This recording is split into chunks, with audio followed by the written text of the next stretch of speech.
eh, esto que acaece, ¿no? Lo que acontece, el acontecer del mundo, es de carácter histórico. Pero esta, eh, digamos, historicidad, ¿de dónde proviene? Y es lo que vamos a tratar de señalar hoy con más detalle. Bueno, proviene precisamente de lo que Heidegger llama un rehusamiento del ser, ¿no?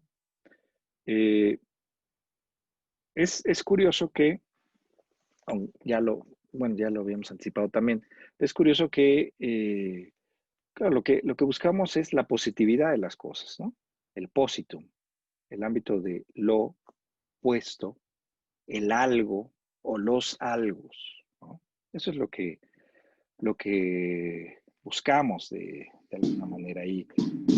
Los algos eh, como algo cerrado, ¿no? Como algo concluido, ¿no? Habíamos señalado en las primeras sesiones el caso de las respuestas, ¿no? Como algo cerrado. O el caso mismo de las palabras, a lo que estamos haciendo referencia, como significado, es decir, como algo cerrado, como algo dado. Eh, yo creo que es estas reflexiones que hacemos en donde metemos al lenguaje, ¿no? Es una especie de, precisamente, eh, meta reflexión en términos de un abrir el lenguaje mismo, es decir, abrir la tematización misma, ¿no? Eh, y que forma parte del ejercicio filosófico, ¿no? Eh, porque decíamos, si nada más nos movemos en el ámbito de transmisión de información, transmisión de significado, transmisión del ámbito de lo cerrado, bueno, pues eso no es filosofía, ¿no? Y yo creo que lo que decía Aristóteles de abrir los arjai, eso remite no solo a los principios de aquello que va a ser tematizado, o sea, concretamente en el caso de las ciencias, sino también me parece que en cada paso o en cada momento, ¿no? Y por ejemplo con el lenguaje mismo también, es decir, y es parte de este ejercicio que hacemos, es decir, de, de alguna manera abrir lo que decimos, ¿no? Y por eso eh, se vuelve a veces complicado. Algunos exageran porque nada más, eh, este, bueno, ya, no digo, pero yo creo que es central esto y que Heidegger de alguna manera va señalando. eh, y eh, eh, bueno, decía, la tendencia sería a este ámbito de lo opuesto, de lo cerrado, de las cosas, ¿no? Eh, pero aquí el punto que me parece importante o interesante es que más bien lo que Hegel está tratando de pensar es aquello que precisamente, eh, digamos, no puede ser tematizado de la misma manera como son tematizadas o como es tematizado aquello que aparece. Y esto es lo que en Ser y Tiempo indicó como diferencia ontológica, ¿no? Es decir, hay una diferencia entre ser y ente, ¿no? Como términos muy sencillos que lo plantea, ¿no? El ser no es un ente y el ente siempre es ente en su ser, ¿no? Que parecería algo trivial, ¿no? Por eso dicen, bueno, pues es una trivialidad eso, decir que algo es, ¿no? O sea, y más un ente si es pensado el término en esta determinación ontológica, ¿no? Entis, que sabemos es participio presente, de on, ¿no? Eh, y on, en tanto participio presente, de einai, ¿no? Lo que es o lo siendo.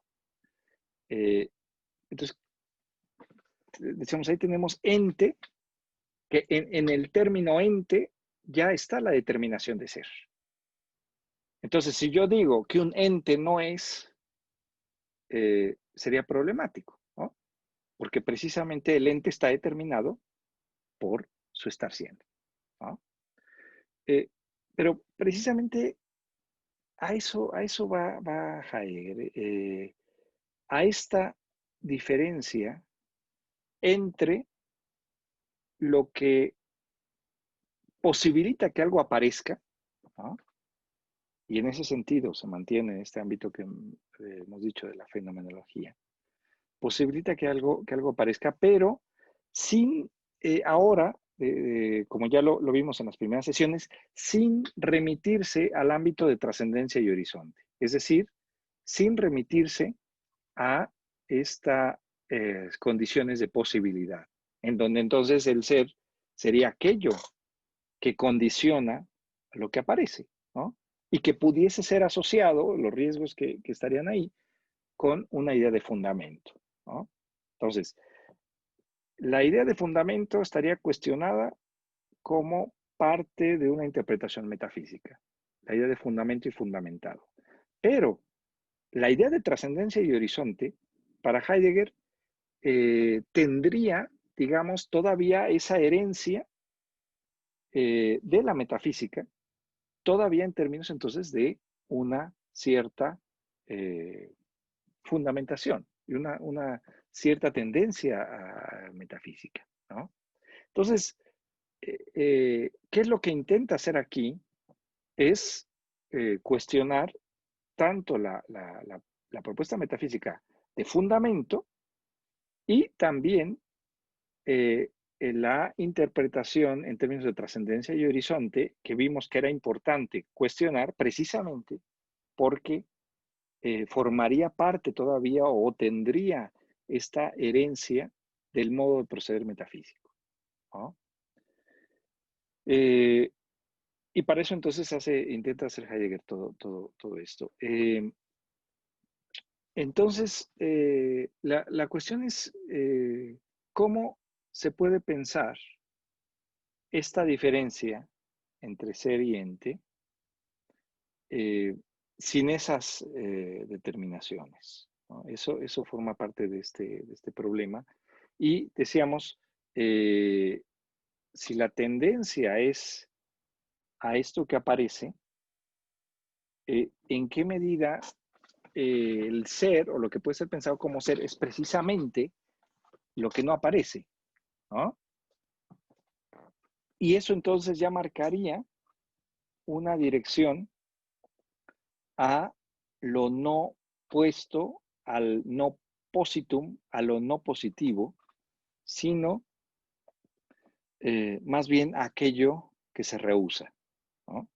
Aquello que no aparece precisamente como ente, aquello que no es ente en toda su magnitud. Pero entonces, claro, ¿qué elementos habría para intentar pensar esto? Y yo creo que esta dimensión histórica es una vía de acceso a esto que se sustrae. Esto esto que puede ser pensado como ser o es pensado como ser, pues es eso que se sustrae, que no es un ente y que no aparece precisamente como ente. Entonces, este sentido del Entzug, y pensar Entzug en el sentido del rehusamiento y el acontecer en el sentido de Enteignis, es decir, acontecer precisamente que se sustrae, es o forma parte de lo que Heidegger trabaja como parte de un ensamblaje, una ensambladura, que es precisamente este ámbito de la resonancia, es decir, aquello que resuena. Entonces, si les parece bien, podemos remitirnos al texto y precisamente a esa parte que es de la resonancia. Por ejemplo, el numeral 51,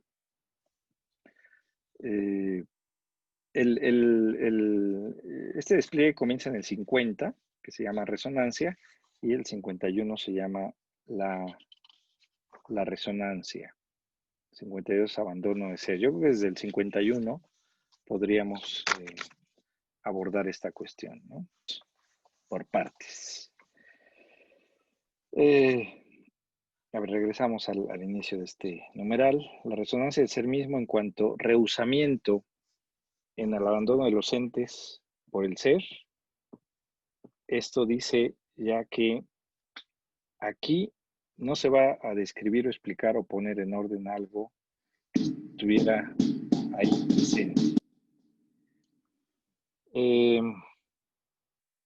Bueno, leo el primer párrafo y ahorita lo comentamos. Diferente es en el otro inicio de la filosofía la carga del pensar. El pensar que se abre a lo que acontece como el acontecimiento mismo, que lleva el ser a la verdad de su despliegue.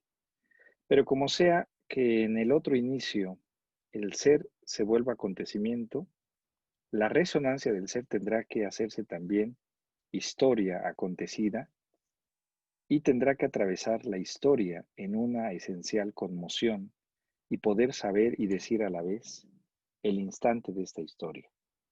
No nos referimos a una caracterización y descripción al modo de la historia de la filosofía, sino a un saber de la historia desde el instante y como el instante de la primera resonancia de la verdad del ser mismo. Bueno, como habíamos anticipado en la ocasión anterior, el primer, digamos, señalamiento que Heidegger intenta dar a esto es a partir de lo que tenemos, ¿no? Es decir, y esto tomado como punto de partida fenomenológico, ¿no? No se está, eh, digamos, señalando un punto de partida arbitrario, ¿no? Sino a partir de eso en lo que ya estamos, ¿no? Si ustedes recuerdan Ser y Tiempo, así lo hace, ¿no? Es decir, el punto de partida es la cotidianidad en términos de que ya estamos ahí, ¿no? No es un punto de partida de borrón y cuenta nueva, sino es eso en lo que estamos. Entonces comienza la descripción de eso en lo que estamos. Aquí Heidegger también busca un cierto punto de partida para tematizar estas cuestiones. Y lo que encuentra es el acontecimiento mismo, es decir, la historia misma. Es decir, no solo la cotidianidad es un modo indiferente en el que se lleva a cabo la existencia, sino que además esa cotidianidad tiene historia, ¿no? No es una cuestión que surja, ¿no? Eh, mera, simplemente, ¿no? Otra cuestión es que eso no se ve en una dimensión histórica, ¿no? Pero que el hecho de que acontece así, de esta u otra manera, es precisamente porque es algo histórico. Y esto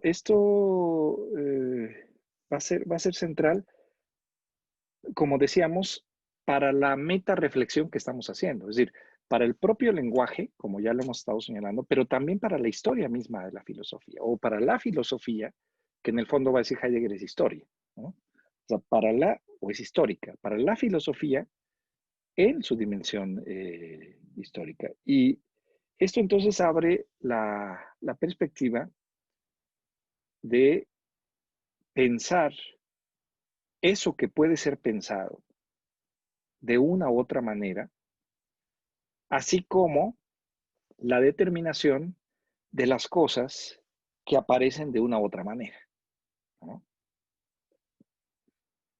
Es decir,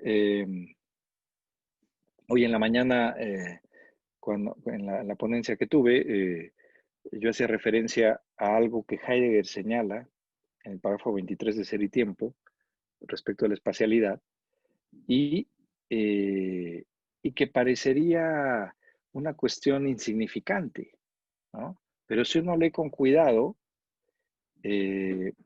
no es tan insignificante, ¿no? El sentido de los productos técnicos, digamos, ¿no? O sea, si hablamos de útiles en general, eh, para Heidegger va a quedar claro que hay una diferencia entre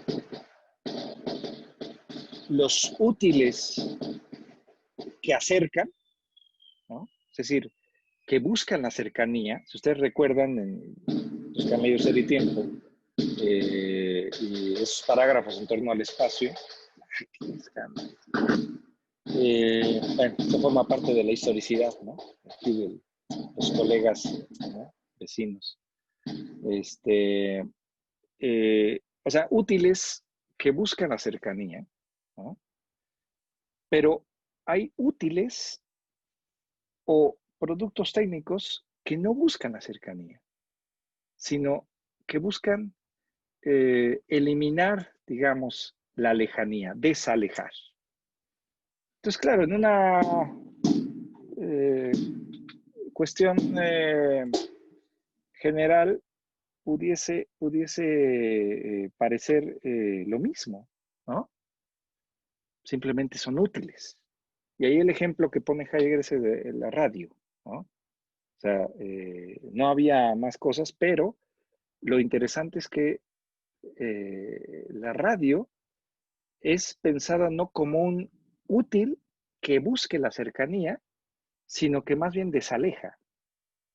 Y entonces son dos cuestiones diferentes y dos sentidos de los útiles. Y este sentido del desalejar es precisamente lo que Heidegger después va a trabajar en los textos de 1930 y en los textos posteriores de 1950 sobre la técnica, ¿no? Que no es una cuestión insignificante, sino que hay una modificación, diría Heidegger, en el propio sentido del ser humano respecto de esa tendencia a la cercanía que le correspondería al Dasein tal como lo piensa en Ser y Tiempo, pero esta posibilidad que se abre en términos de un carácter desalejador de los útiles. Bueno, y esta dimensión ahí está señalada nada más, pero si nos vamos a estos textos y a los que siguen, lo que vemos entonces ya es una dimensión histórica, ¿no? Es decir, que no son útiles mera y simplemente, ¿no? O de carácter ahistórico, sino que precisamente hay un carácter histórico que está ahí en juego. Y lo que está señalado ahí como la radio, bueno, es precisamente lo que después Turing va a desplegar con su máquina descifradora y lo que va a dar pie precisamente a la cibernética y a los trabajos de Wiener y todo lo que viene después en ese sentido del el carácter cibernético del mundo, ¿no? Y que es algo que el propio Heidegger va a leer. No recuerdo de qué año es el texto de Wiener, del 50 y tantos, si no me equivoco, 58. Pero bueno, yo quería señalar es esta importancia de esta dimensión histórica que ocurre tanto con lo que aparece en el mundo, como también con eso con lo que nos relacionamos, y en este caso, la propia filosofía, ¿no? Y por lo tanto, esta posibilidad que señala del otro inicio, ¿no? Remite a, a eso que lo antecede, precisamente porque ya lo está marcando en una dimensión histórica, ¿no? Y luego en el siguiente párrafo ya vienen cuestiones más específicas, digamos, en torno a este asunto de la resonancia. Dice, y sin embargo, la cosa suena como si solo se tratase de nombrar lo presente, ¿no? Se ha dicho de la época de la total falta de cuestionamiento. Esto que estamos leyendo aquí es de 1936, ¿no? Y eso yo lo decía en la mañana también, es decir, la década de los 30 del siglo XX, o sea, que casi 90 años, mucho antes, bueno, antes de lo de Turing, de Wiener, de McLuhan, y de todos los que después ya siguieron trabajando estas cuestiones, incluyendo al propio Marcuse, aunque Marcuse había estado con Heidegger en 1930, si no me equivoco, 29, 30, 31, por ahí, y algunas cosas que señaló Heidegger, quizás más en relación a, evidentemente, a ser y tiempo, pero que van a ser desplegadas después en el hombre unidimensional, ¿no? Pero bueno, finalmente todos estos trabajos posteriores eh, remiten a estas cuestiones. Hay que recordar que esto no se conocía, ¿no? En primer lugar. O sea, lo que se conocía que Heidegger había dicho de la técnica es lo de 1953-54, ¿no? Eso es lo que era conocido. Entonces, eh, lo, lo, lo, este, lo que se señalaba es, bueno, Heidegger le entró a la moda, ¿no? De pensar el asunto de la técnica, ¿no? Porque si no piensas eso estás fuera de tiempo, ¿no? Pero no es así, o sea, no es así, porque eso que pensó Heidegger en el 50-54 es un complemento de esto que fue pensado en 1930, 36, o antes, ¿no? Si empezamos con los primeros textos del 32, en la década de los 30, ¿no? Entonces, esto me parece importante porque finalmente lo que dice él, si ustedes recuerdan en la primera sesión cuando hablamos de que él no quería publicar esto y que lo quería guardar 100 años, ¿no? Y porque decía, la época no está lista para entenderlo, ¿no? Y hacíamos referencia a lo que el propio Nietzsche había dicho, a lo que Kant había señalado también. Bueno, realmente yo creo que estas cosas quizás tienen más sentido ahora, ¿no? Es decir, porque finalmente hasta parecen triviales, ¿no? Hasta en cierta medida ya esto pudiese pasar a ser algo superado, ¿no? En términos de que parecería que describe o señala asuntos pues que estamos viviendo, ¿no? Pero que si pensamos fueron escritos hace cerca de 90 años, ¿no? Entonces, la época de la falta, la total falta de cuestionamiento, ¿no? Evidentemente, todo esto que Han describe va en ese sentido, ¿no? Una época de hastío, de vacío, de etcétera, en donde ya pareciera que no hay sentido, ni orientación, ni ubicación, etcétera, ¿no? Pero se ha dicho que la época de la total falta de cuestionamiento, que su espacio de tiempo se extiende mucho más atrás y mucho más adelante, por debajo y por encima del tiempo presente. En esta época, en nada esencial, en caso de que esta determinación tenga todavía algún sentido, nada hay más imposible e inaccesible que lo esencial. Todo es hecho y se deja hacer. Y esto es muy importante porque el término que más adelante aparece, que traduce aquí Oneto y que también Picotti como maquinación, yo lo traduje como maniobra, ¿no? El término es Machenschaft.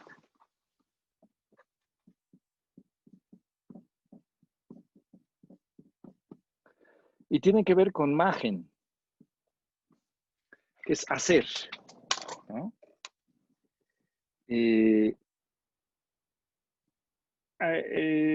Maquinación, o sea, Machenschaft,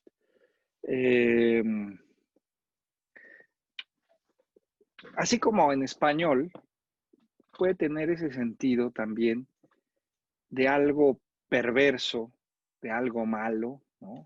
De algo que se trama, ¿no? Una maquinación, maquinar algo en el sentido de planear algo, ¿no? Si se dice, estás maquinando tal cosa. Eh, pero también, claro, resuena máquina, ¿no?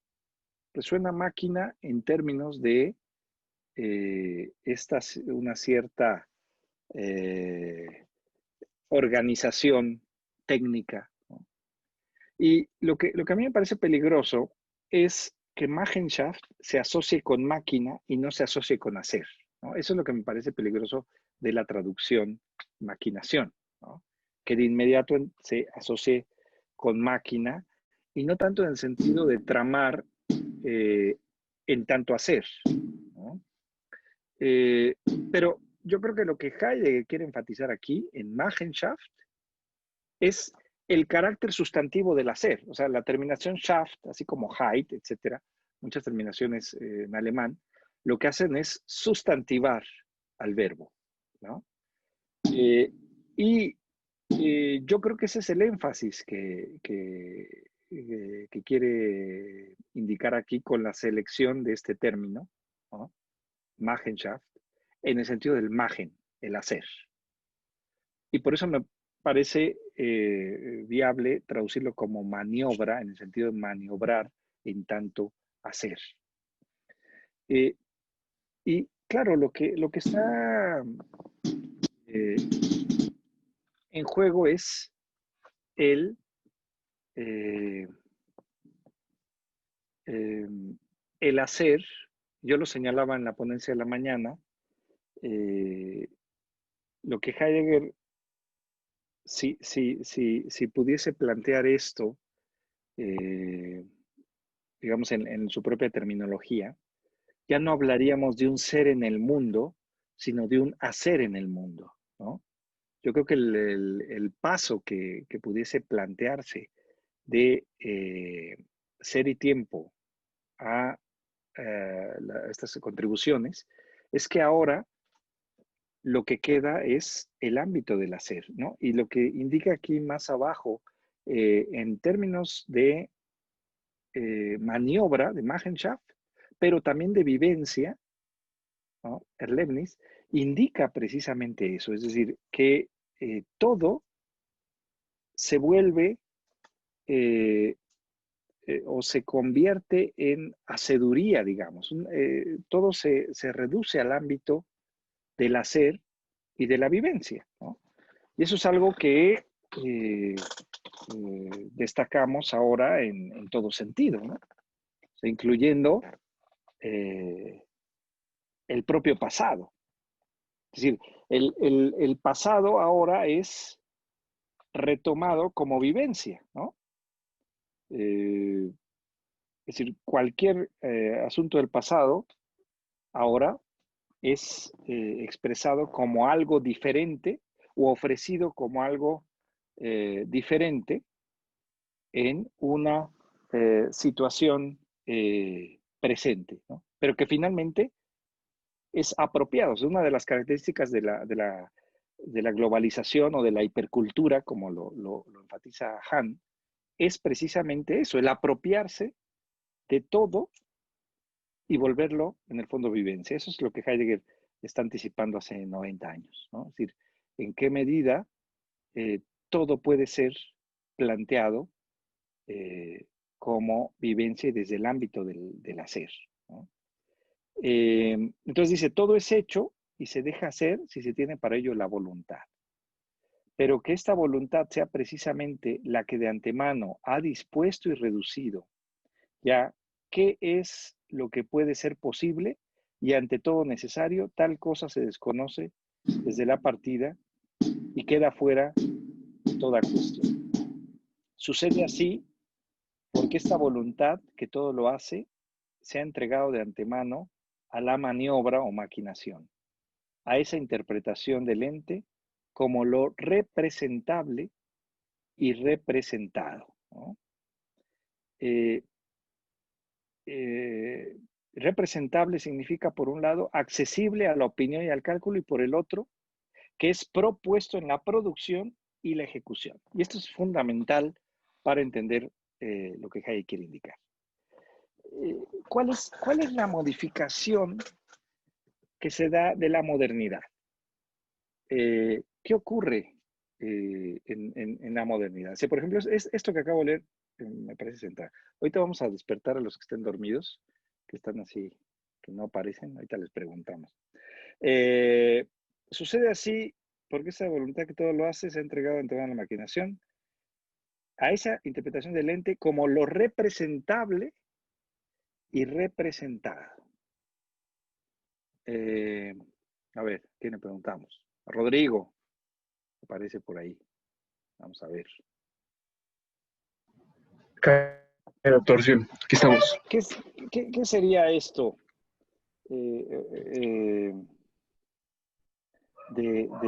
lo representable y representado? A ver, si yo te preguntara así en el cuestionario que les voy a enviar, ¿no? Que aclararas esto, entrego antemano la maniobra a esa interpretación del ente como lo representable y representado. ¿Qué podríamos decir? El ente como lo representable y lo representado. Ok, se hace compleja la interpretación. Yo lo que podría aquí exponer sería, eh, siempre ha sido un problema epistemológico, y vaya, esa es la postura de la fenomenología, el situar el objeto de conocimiento en tanto representación. La fenomenología trata de erradicar el carácter representacional del objeto, ¿no? Y trata de acceder a, al fenómeno sin esa mediación de la representación. Entonces, en cuanto al ente, en cuanto representable, perdón, en cuanto representado, yo lo entendería en este término, en la mediación que puede existir entre la vivencia y un objeto del mundo. Pareciera que para la tradición, por ejemplo, eh, en el caso platónico, podría hablarse una cuestión del ente en tanto representación, una reconstrucción, una imagen del objeto real, ¿no? Algo que existe independientemente. Eso de una perspectiva muy general. Y el ente como representable, eso me parece mucho más complejo. No sé si tenga que ver más bien con la cuestión fáctica, que aquí es como más presente en el planteamiento heideggeriano, con el estar a la mano, como usted venía explicando, con el dejar este lado meramente cognitivo y más bien darle paso a, a los objetos del mundo, no tanto en una cuestión meramente de relación sujeto-objeto, sino más bien en tanto, por ejemplo, el uso que pueden tener para un determinado desarrollo, una determinada forma de estar presente haciendo algo. No sé qué tan correcto puede ser esto, pero más o menos yo lo explicaría por ahí. Okay. Bueno, ahí señalaste algo importante que es precisamente la relación entre la vivencia y el objeto, y en el ámbito de la vivencia, en el fondo estamos pensando en la subjetividad, ¿no? Y creo que ya habíamos indicado en una ocasión anterior la importancia de el ámbito de la Vorstellung como representación, precisamente como uno de estos conceptos fundamentales de la modernidad y sobre los que Heidegger aquí va a trabajar. Es decir, si Machenschaft es un concepto central o fundamental, si queremos llamarle así, y creo que lo habíamos indicado así, es fundamental porque algo se hace transparente, ¿no? Y precisamente se hace transparente el hacer en la Machenschaft. Bueno, lo que Heidegger diría de la Vorstellung es que ahí se hace transparente este representar, pero representar no en el sentido de un volver a presentar, ¿no?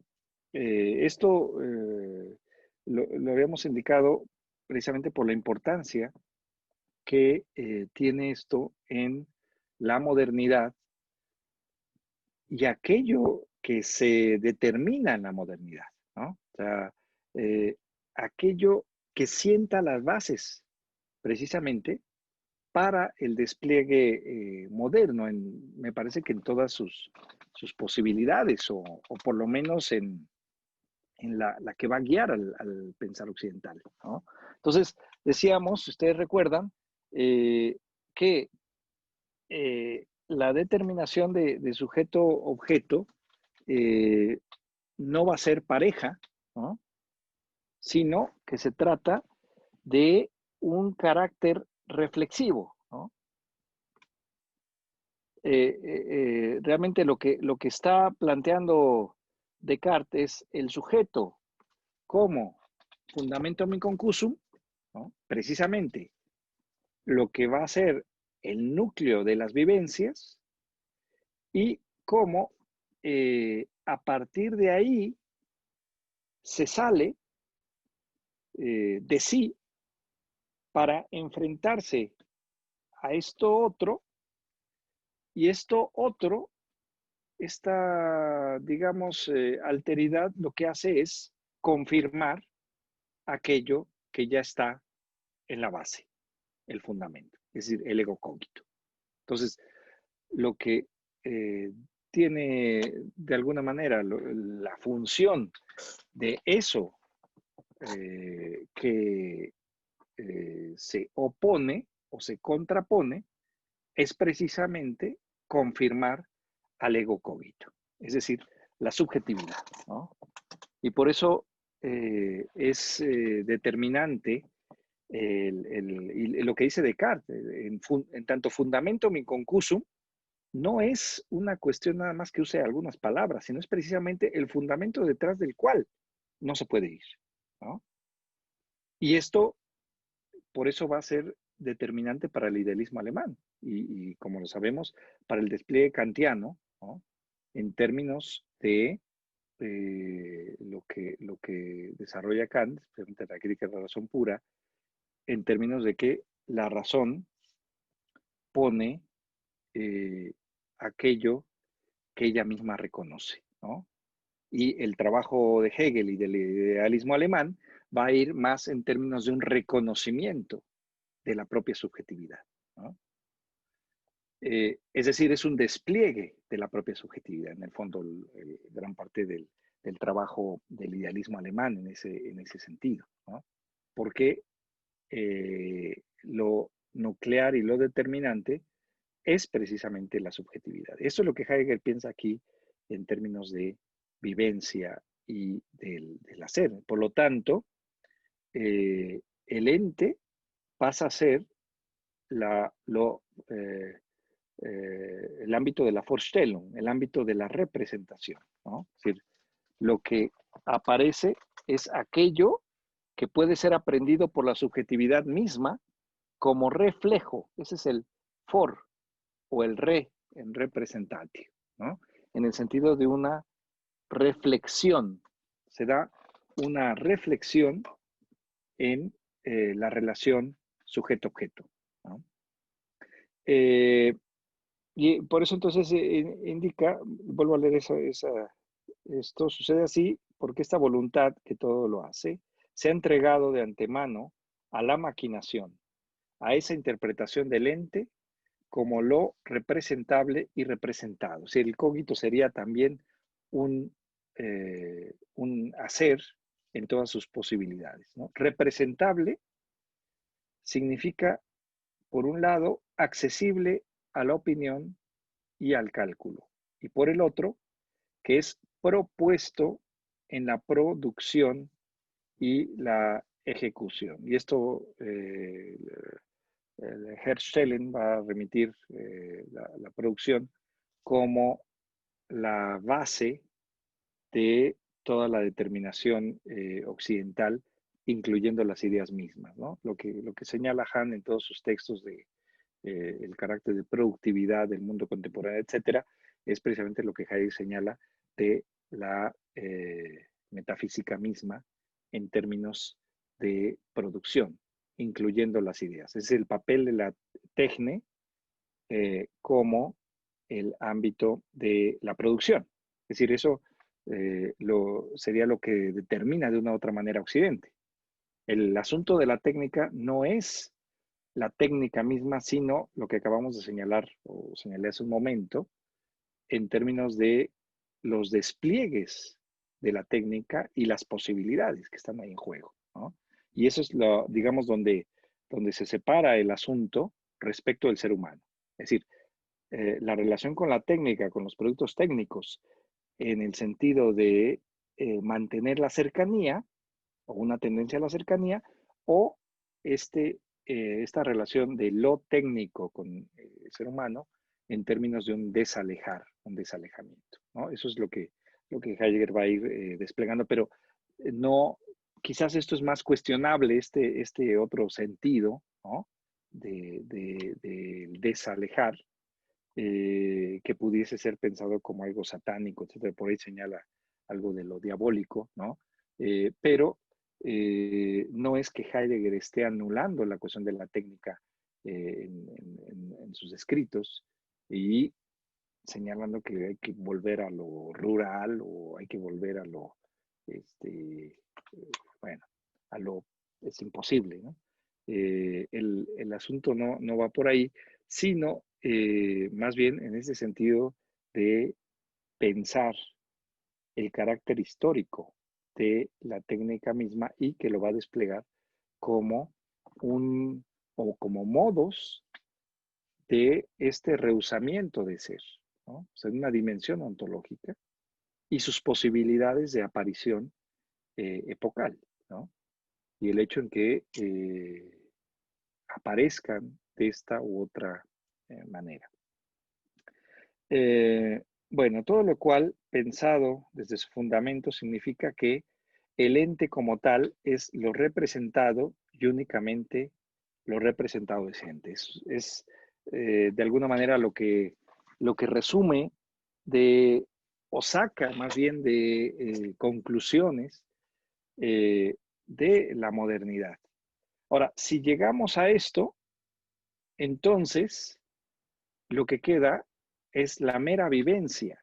O sea, lo central es precisamente la vivencia en tanto lo ente es lo representado en la vivencia, en la subjetividad, y por lo tanto lo determinante es lo que ocurre en la vivencia misma y por eso este ámbito del hacer, ¿no?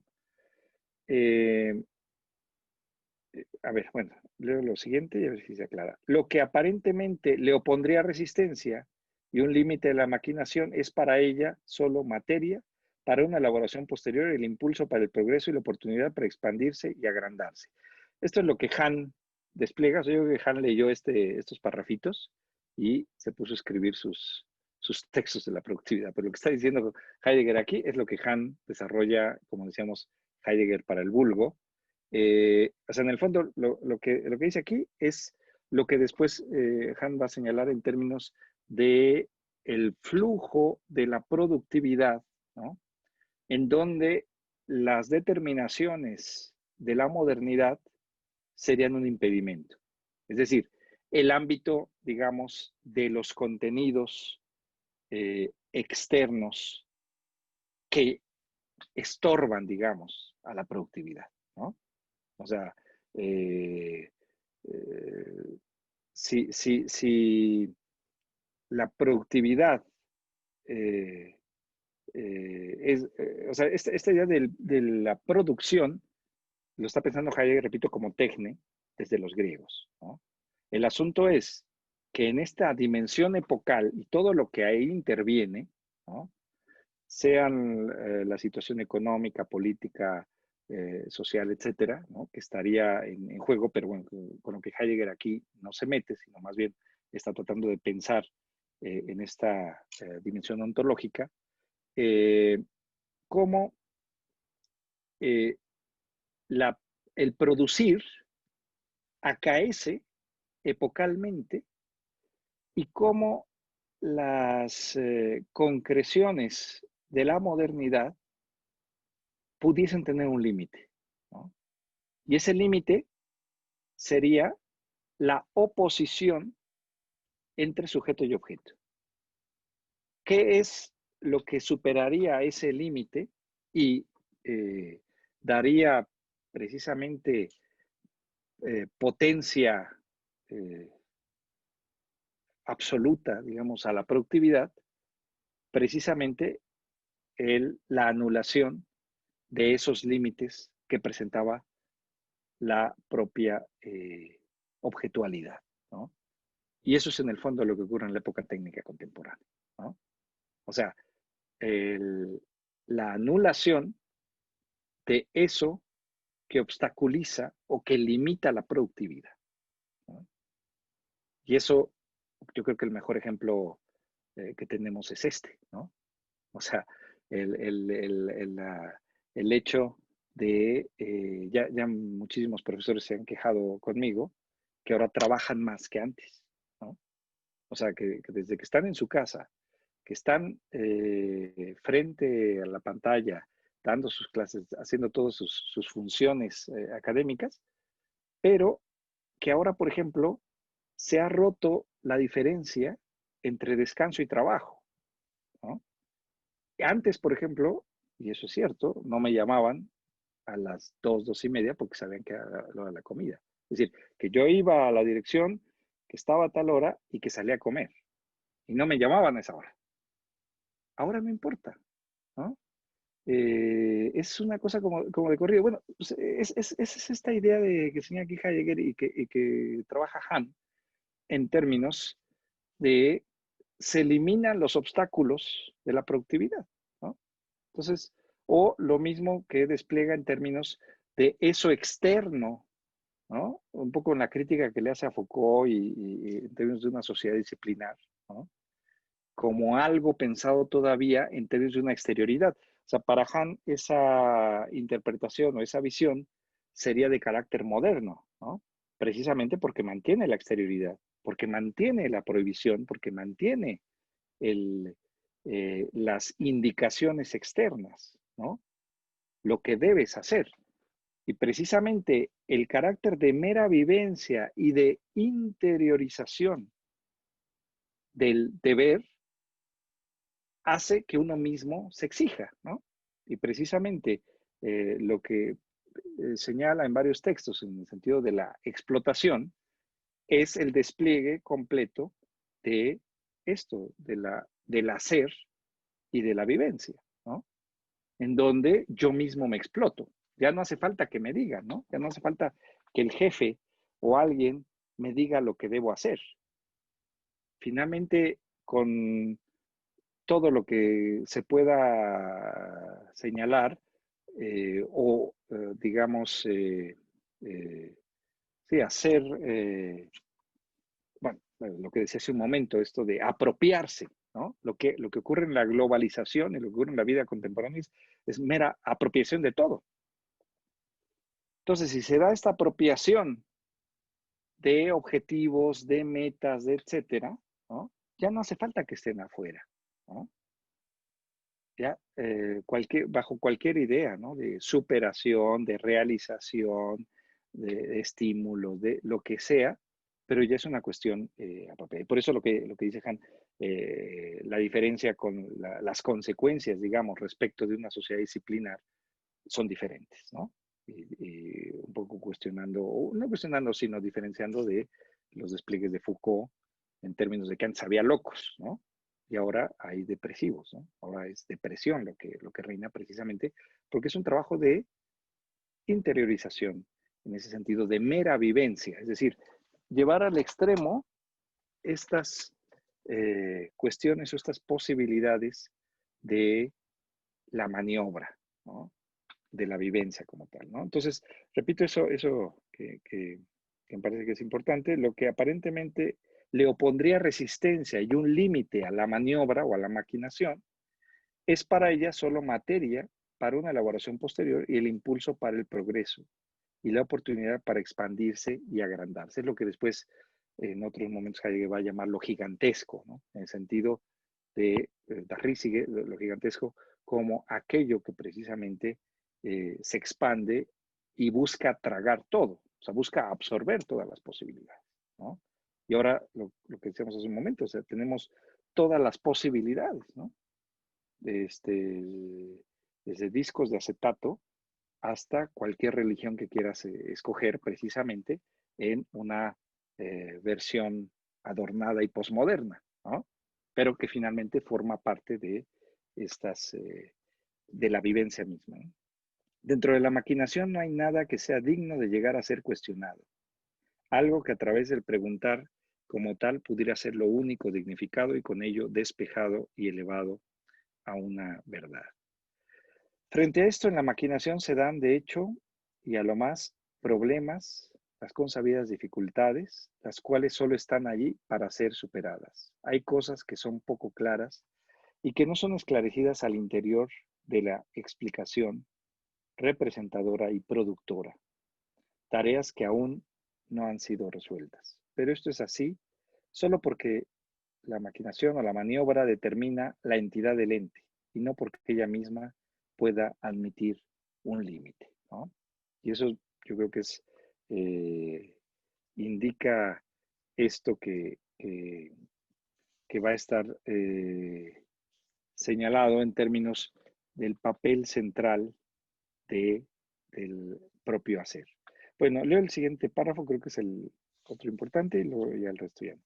Pero debido a que de ese modo y por la maniobra la cuestionabilidad es desterrada y erradicada y estigmatizada como lo diabólico mismo, y puesto que esta destrucción de la cuestionabilidad no es, en el fondo tal vez del todo posible, ni siquiera en la época de la total falta de cuestionamiento, por eso es que precisa esta misma aún de aquello que admite la validez de lo cuestionable maquinadoramente, a su manera entonces, y sin embargo lo convierte a su vez en algo inofensivo.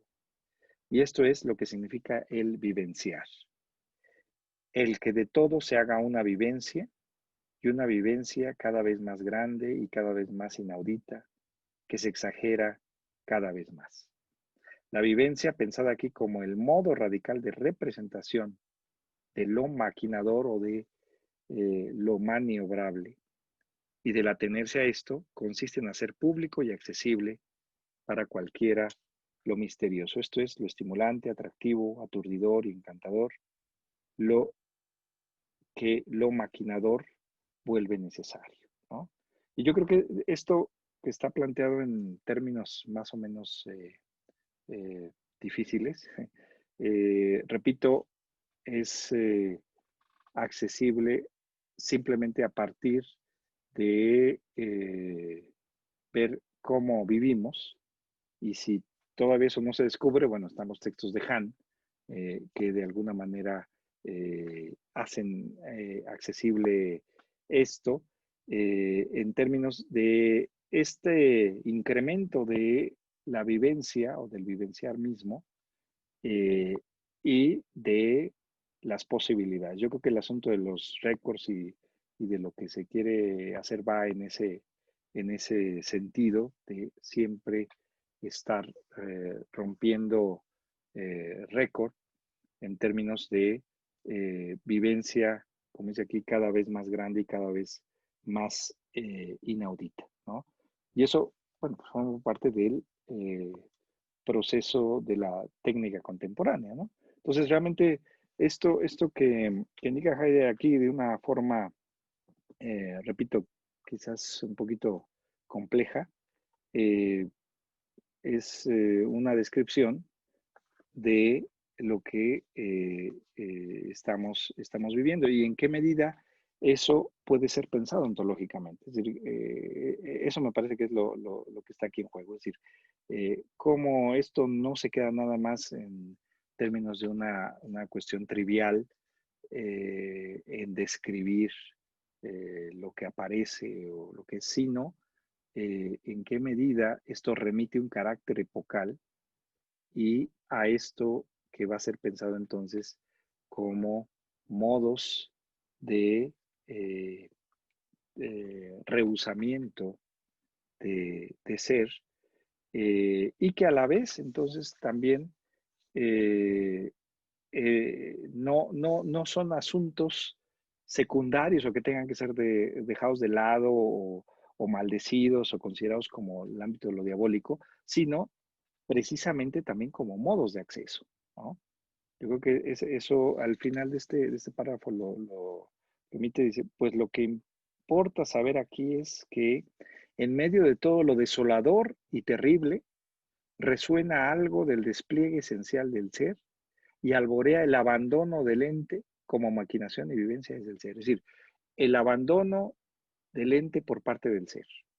Y es algo que en el capítulo que les mandé está ahí señalado. Es decir, las posibilidades de pensar al ente como lo ocultado, y por eso entonces el énfasis que hace Heidegger en el ocultamiento y desocultamiento del ser, y en el ámbito del final de la metafísica Y este otro inicio del pensar ya no sería el ente ocultado o el ocultamiento del ser y su respectivo desocultamiento de lo que está en juego, sino el ámbito del abandono, ¿no?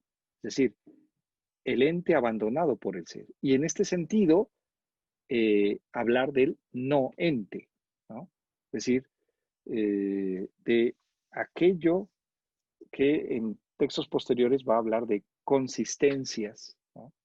Ya no son cosas que son las que aparecen, sino precisamente cosas que no son, ¿no? Y que podría sonar absurdo, pero pues ya lo hemos dicho. O sea, todo lo que estamos consumiendo no es lo que es, ¿no? Y otra vez vuelvo con lo del vino sin alcohol, porque eso me impactó.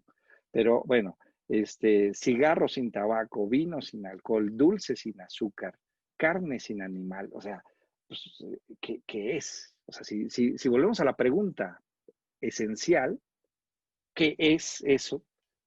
Pues quién sabe qué es eso, ¿no? Entonces, no es lo que es, de alguna manera. Entonces, a mí me parece que esto que indica Heidegger es precisamente las posibilidades de pensar la época técnica a partir de esto que llama el abandono del ser, es decir, el abandono del ente por parte del ser y en esa medida el carácter abandonado.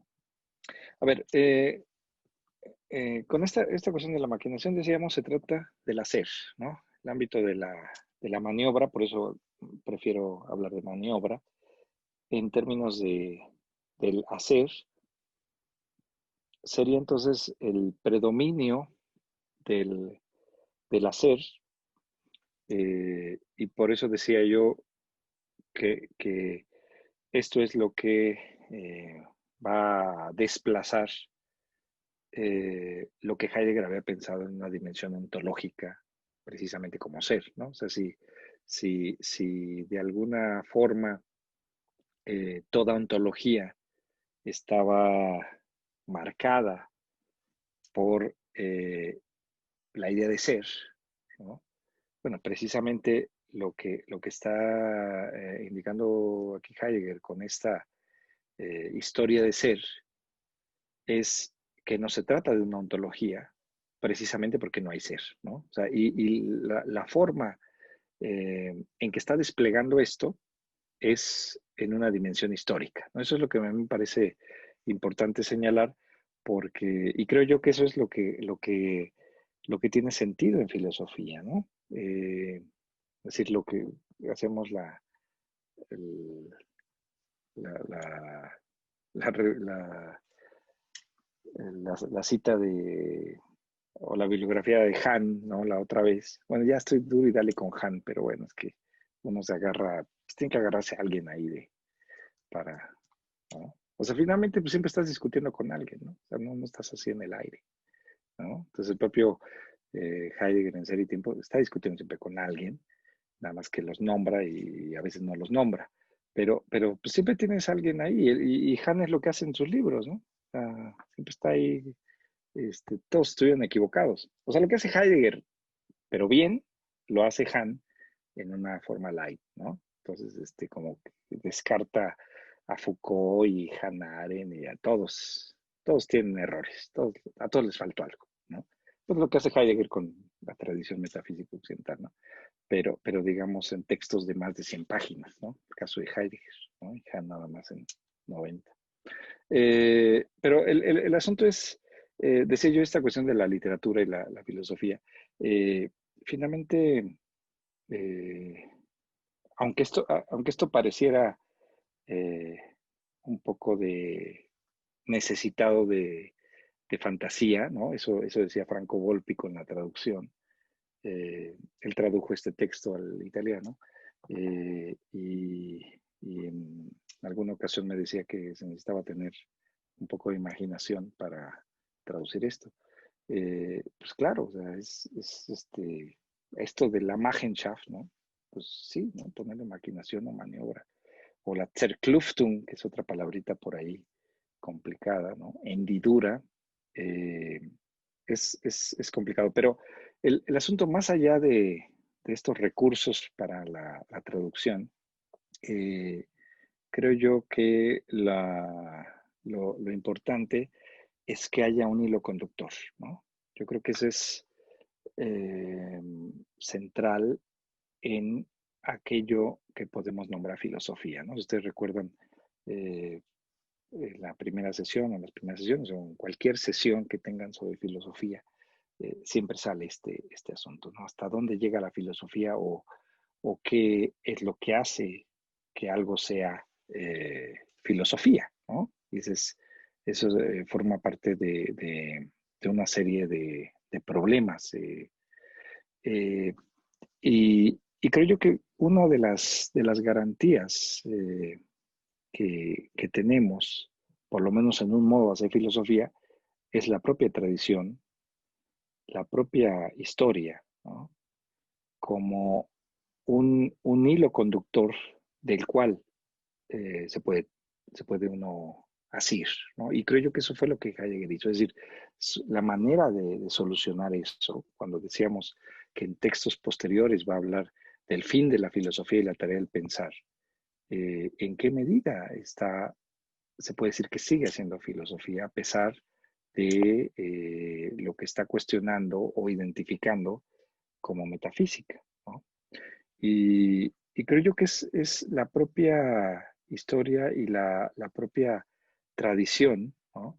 Lo que consolida, ¿no? De una u otra manera la problemática. Entonces yo creo que Heidegger se está insertando en esta crítica eh, a la tradición moderna, pero a la vez viendo, por un lado, las consecuencias de la modernidad, y estas consecuencias de la modernidad se entienden a partir de lo que despliega la propia modernidad, ¿no?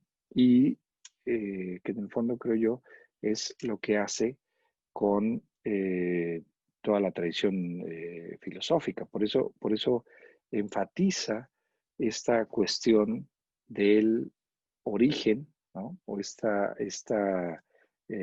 cuestión del principio o primer principio del pensar, etcétera. Eh, en tanto, me parece que piensa este primer principio, en el mismo sentido o en un sentido aproximado al que pensaron los griegos en términos de arjé, ¿no? Y esto significa no un principio, un inicio que quede abandonado, sino que despliega sus posibilidades en lo iniciado, ¿no? Y por eso entonces lo que señalábamos hace un momento sobre la tecne en el sentido de producción y cómo de alguna manera Occidente estaría marcado de alguna forma por esta idea de producción. Entonces, los señalamientos a la modernidad irían también en esa dirección. Es decir, ¿qué, qué se recibe de la modernidad? Esos digamos, resultados o concreciones de la modernidad se pueden entender a partir de lo que se abre ahí. Y lo que se abre ahí es la subjetividad y las posibilidades de la subjetividad. Entonces, eh, decíamos, se lleva a cabo este predominio de la subjetividad que despliega sus posibilidades. Y por eso me parece que queda como consecuencia el hecho de que la subjetividad y lo que aquí nombra en términos de maniobrar y de vivencia es precisamente la determinación de la entidad del ente. O sea, la entidad del ente no es otra cosa sino representación, ¿no? Es decir, eh, un poco como, y ahí me parece que asume o se liga a lo que Nietzsche despliega, ¿no? En términos de una crítica a la metafísica occidental o la filosofía como tal, eh, en términos de ah, digamos, todas estas eh, perspectivas o caretas o facetas que ha puesto la propia tradición para no enfrentar algo, ¿no? Y yo creo que aquí lo que Heidegger indica en la modernidad es precisamente la representación es lo que nos dice que es la entidad del ente, lo que está haciendo el ente, ¿no? El ente es lo que la propia subjetividad dice, ¿no? Lo que indica o lo que determina. Por eso esto que indicaba que hay una relación entre lo que inicia y los resultados, si podemos llamarle así, o el final, ¿no? de, de aquello iniciado.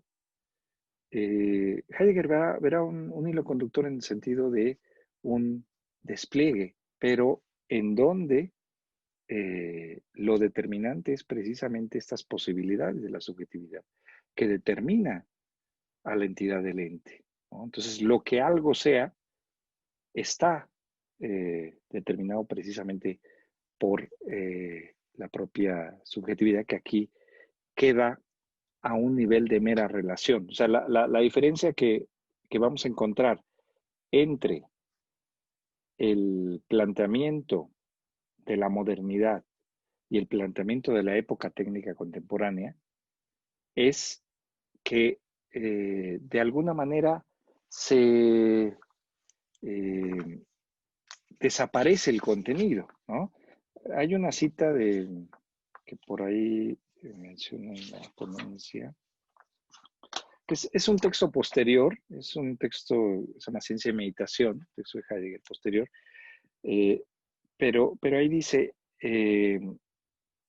la relación sujeto-objeto, o sea, en la época, refiriéndose a la época técnica contemporánea, la relación sujeto-objeto logra así por primera vez su puro carácter de relación, esto es, su carácter de consistencia, en el cual son absorbidos en cuanto consistentes tanto el objeto como el sujeto.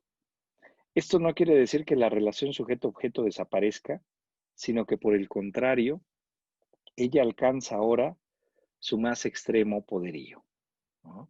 Entonces, eso me parece que es central porque, eh, digamos, esta relación sujeto-objeto todavía en el ámbito de la representación y de lo representado, pudiese pensarse que hay un contenido, ¿no? O hay un contenido dicho.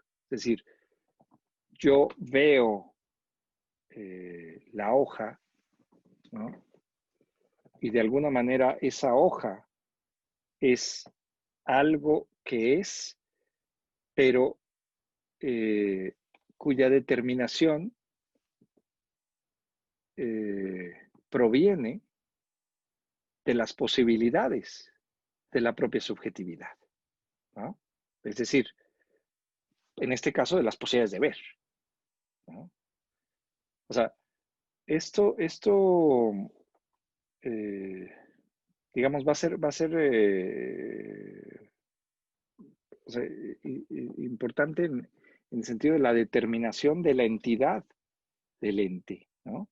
Y claro, esto en primer lugar va dirigido contra un realismo ingenuo, ¿no? Que pudiese pensar la independencia o la autonomía de las cosas. Esto finalmente es lo que va a ser cuestionado en la modernidad y el hilo conductor de la propia modernidad. Eh, pero el asunto aquí para Heidegger es esto que ya Kant va a indicar como condiciones de posibilidades y la subjetividad planteado como el lugar de las condiciones de posibilidad, como esta dimensión de carácter trascendental, eh, que determina precisamente lo que puede aparecer, ¿no? O sea, el hecho, lo que dice Kant, la objetualidad, lo que pueda ser objeto, y necesariamente es objeto de la experiencia, es decir, lo que puede ser conocido, remite necesariamente a las condiciones de posibilidad desde el ámbito de la subjetividad, ¿no? Pero, digamos, lo que está en juego ahí todavía es esta situación de cierto contenido. Y ahora lo que ocurre en la época técnica contemporánea, como señalábamos, y creo yo que tiene que ver entonces con esto de que no hay límite, es que se convierte en mera relación, ¿no? Es decir, eh, pasa a ser esto que indica como mera relación o como consistencia, ¿no?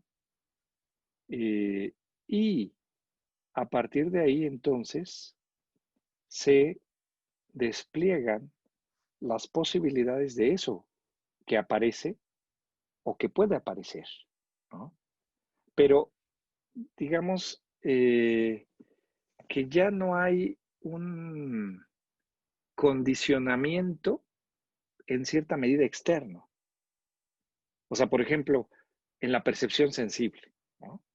Digamos, aunque es una vivencia que parte de la subjetividad, pareciera que se exige el que aparezca sensiblemente en eso que se llamó realidad, ¿no? Porque si no, entonces tendríamos la diferencia con otro tipo de vivencias. Pero aquí en esta situación de mera relación, eh, lo que, digamos, desaparece es ese extra, ¿no? Que diferenciaba y que ahora finalmente eh, puede ser traído a presencia de una u otra manera por una exigencia de la propia subjetividad, ¿no? O sea, los ejemplos que hemos ya señalado, ¿no? La diferencia entre la fotocopia o el texto impreso o los libros en tanto objeto y por lo tanto en tanto algo contrapuesto respecto del libro o el texto que puede ser eh, jalado virtualmente, ¿no? En la mañana yo señalaba también la situación, no solo en términos de espacio, sino en términos de tiempo también, ¿no? Es decir, hasta hace algunos años tenías que esperar, ¿no? A que pasara tal programa, ¿no? A que pasara tal película, ¿no?